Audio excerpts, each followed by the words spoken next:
when my partner gets hit, I'm waiting for a bigger hit back because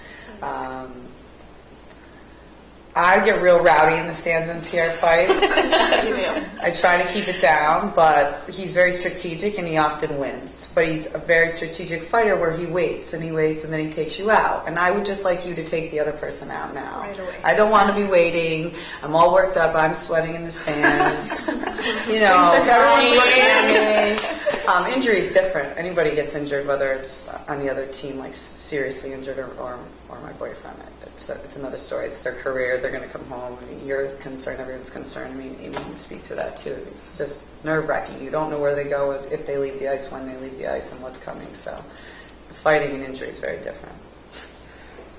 I love that you love it because I hate it. I am like hands over eyes, like, oh God, no, like not his face, we're getting married. He's somewhere else. God, I hate it. I'm always nervous about it, but I like that you're rowdy. I've got it. Not covered. Yeah, injuries are tough, especially when you get that phone call in the family lounge or you see the trainer standing behind you in the stands. And I've had that a couple times. I mean, just a month ago, Quentin got a concussion and they called me down to the locker room, and that was always scary. And he hit someone and tore his spleen in 3 spots, so I got a call from the trainer in Washington, and they flew me out to see him because he was in ICU, and he fell on the back of the skate once with his mouth and smashed his mouth all open. So the trainer came during the game and got me out of the stands. And on TV, watching the game on TV, he blocked a shot on his jaw and smashed his jaw in 3 spots.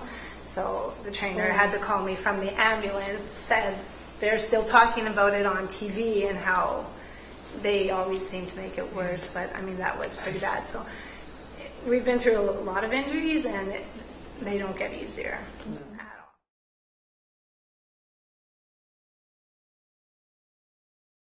all. Well, our biggest one was Leland's first first NHL win in Vancouver. And that was pretty exciting. I wasn't at the game, but I got to watch it on TV, and I was really happy for him, since he'd been waiting for it for a long time, and it was really good, and I'm so glad that he got to experience it, and it was in Vancouver, which is quite significant not only for the Flames but for him. Vancouver's been a city of a lot of great things and great experiences, so it was pretty cool that it was in Vancouver. And it was exciting.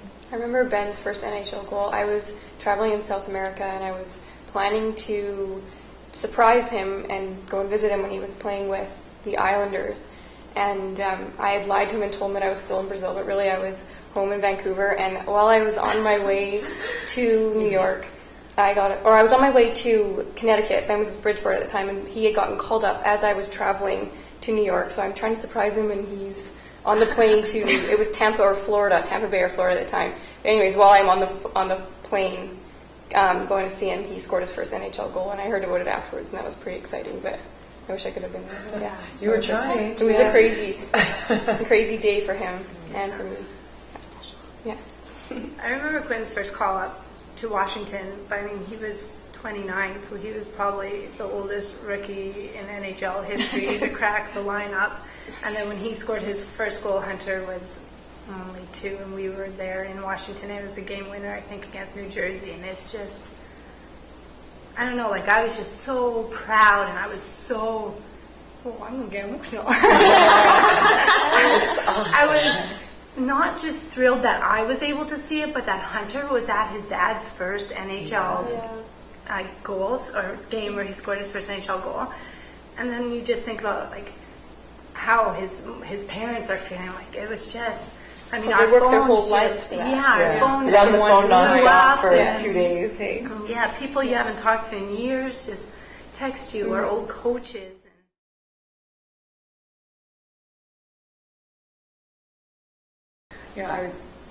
Immediately what comes to mind is that encouragement is something that should be consistent and continuous and doesn't always tie to their job. Like, everybody goes to work every day and everybody messes up at their job at some point probably once a day, but at least, at some point in their life. And I think the relief and the encouragement and the support often comes by not always saying what you feel, but knowing that you're there and you're supportive no matter what they feel. And I think that they appreciate that. Like sometimes you just want to leave work at work. Mm-hmm. Sometimes you want to come home and know that your support network is there, whether it's your family, it's your wife, or it's your girlfriend, and whatever you do, and no matter how you do it, they're going to be supportive of you. And that is motivating enough to get them to get up the next day and go. It's like what Amy said with the injury. She said you don't pay too much attention to it, and that's exactly right. You don't pay attention to it. I feel like that's up to the teammates and their chemistry, and I feel like something like a boost comes from the coaches. Mm-hmm. And if the team can pull it together and gel and work together, but for us, we need to stay constant, like she said, in our home, and like she said, don't pay attention to it. We are constant. What we're doing at home, it doesn't change. It doesn't affect us if you're winning or losing. We're here, regardless, good or bad. Yeah. Our house doesn't change much either. It's pretty much. Yeah. And if it's a really bad game, maybe Leland will stay at the rink.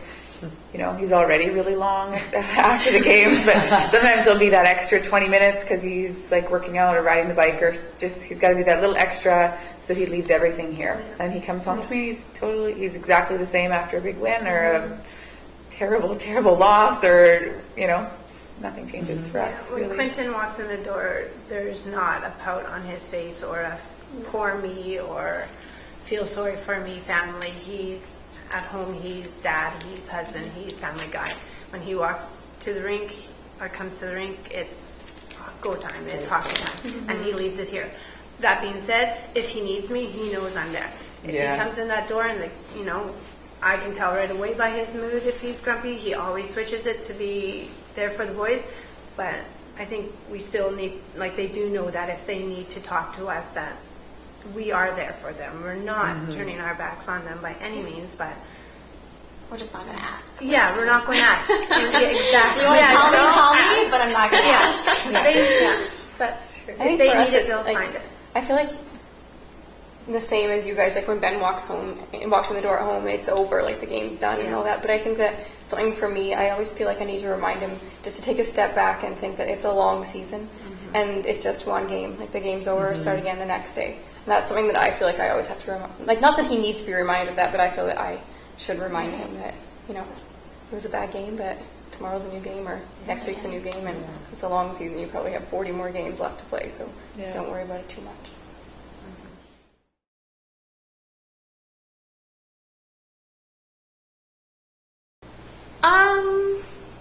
I think I get the Google alerts, so I do, I read some things. I don't communicate any of that to Ritus ever. It's insignificant to me because I know the fans are so great, but to me I'm like, they don't know what they're talking about. But to me, he's, when you have a husband who fights and who's an enforcer, people but assume he can't skate. But he is a good skater, and he is a talented hockey player, and he, he does well with the puck. And I feel like Troy Ward is great at developing that with him because Troy doesn't always expect him to fight. So, I feel like that's been a good thing. But you just ignore it. You just kind of go, whatever. It's, it's part of it. Everybody gets criticized.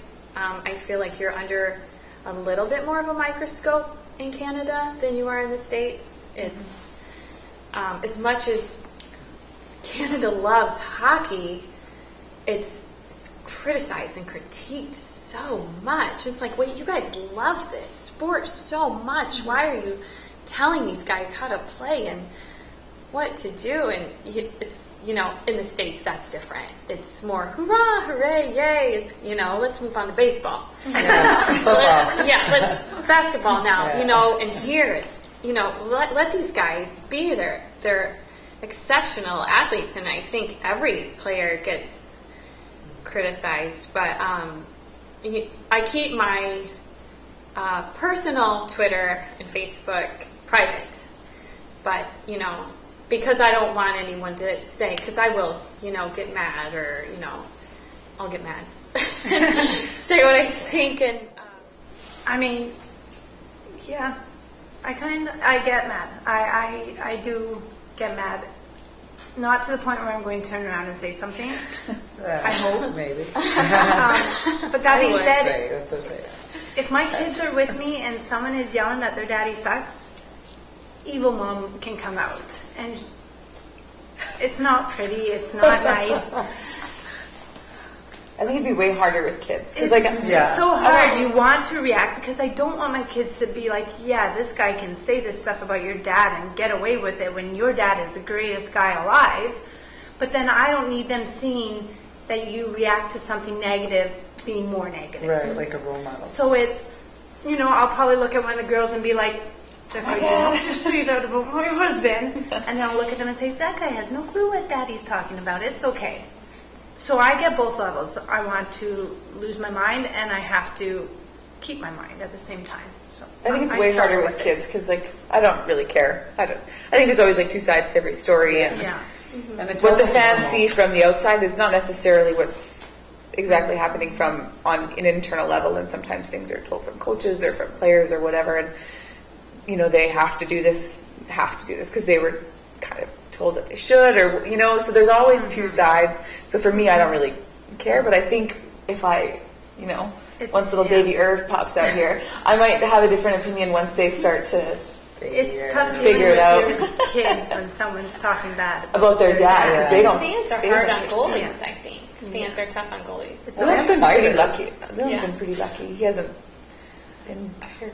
If criticism comes from like Troy Ward or Ryan Walters, that's something I can take because these guys know what they're talking about and they know how to criticize in the proper way. If I have a drunk dude behind me saying, look at Lang can't skate properly, his skate guard or his blade just fell off. Like, they don't know. So depends who it comes from. I take a criticism differently. It depends because the fans are bread and butter too. So those ones that are yelling and screaming, I haven't had it happen, but if I'm going to bring my kid I will say this, if I'm going to bring my kid to a hockey game, I am subject to whatever a fan is going to say around me, whether it's cussing, whatever. I brought them there, so they're going to hear it. I haven't, had any fans say anything negative while I'm there, but it's just, they're bread and butter. And those ones that are standing up, yelling and screaming are the ones that go to every single game. They're the biggest support. Their heart is in it, and that's our bread and butter. And it's great. Fans are great. They're crazy. Hockey fans are nuts, and it's.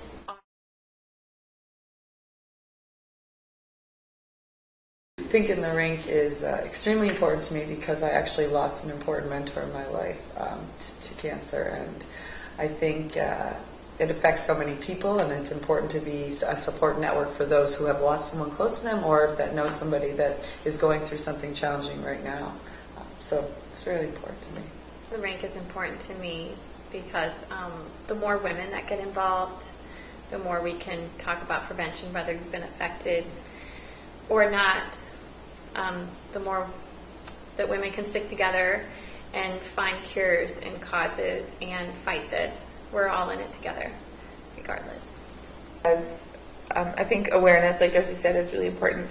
And also, I think just general cancer, Leland being a cancer survivor, we do as much as we can to create awareness of cancers and different types of cancers, and hopefully everybody can have the same outcome that he did. Important to me to support this event in that I think it's important for everyone to be aware of what's really going on. And I know there's a lot of stuff a lot of fundraisers, a lot of things that are supporting breast cancer. So not just breast cancer, but all types of cancer. And I mean, my grandma has lymphoma and she's dying of it. I mean, it's not just some disease that's foreign to everybody. Everyone has someone who's touched by it, and it's important that everyone realize that there needs to be support in many ways for families that are suffering from stuff like that. It is very important to me. My grandma is a breast cancer survivor, and my mom is a bladder cancer survivor as well. So 2 years going strong. Yay! Pink in the Rink is important to me because my grandma had breast cancer and she survived.